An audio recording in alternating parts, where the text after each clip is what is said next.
Premier déplacement du nouveau ministre de l'Intérieur, l'ancien préfet de police de Paris s'affiche auprès des forces de l'ordre. Un ministre technique choisi par Sébastien Lecornu, qui joue sans doute aujourd'hui la partie d'échec de sa vie.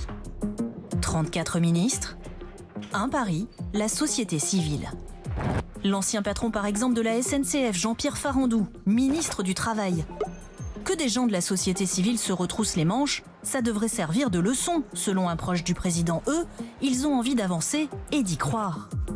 Sur l'échiquier également Serge Papin, ex-patron de Système U, ministre notamment du pouvoir d'achat. On voit bien que depuis 10 ans, les patrons de la grande distribution sont écoutés par les Français. C'est une belle prise. Mais ce jeu peut s'avérer vite dangereux.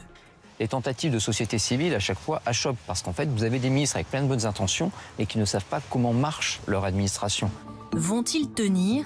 Compliqué, avec 2 motions de censure déjà déposées. J'ai l'impression qu'on a l'un des meilleurs gouvernements jamais nommés, regrette presque un conseiller du pouvoir, mais dans la pire des situations politiques. Un équilibre fragile, avec aussi 11 ministres Renaissance, 4 Modem, 3 Horizon, 1 UDI, 1 Lyotte et surtout 6 Républicains. Un coup de maître qui met sous tension le parti LR.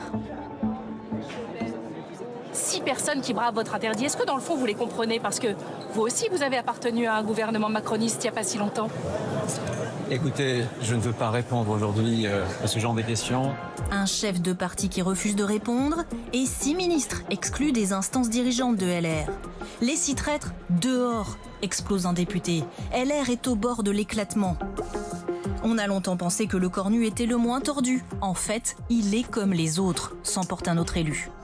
Un Premier ministre stratège qui a aussi reconduit 12 ministres comme Gérald Darmanin ou Rachida Dati, indéboulonnable à la culture.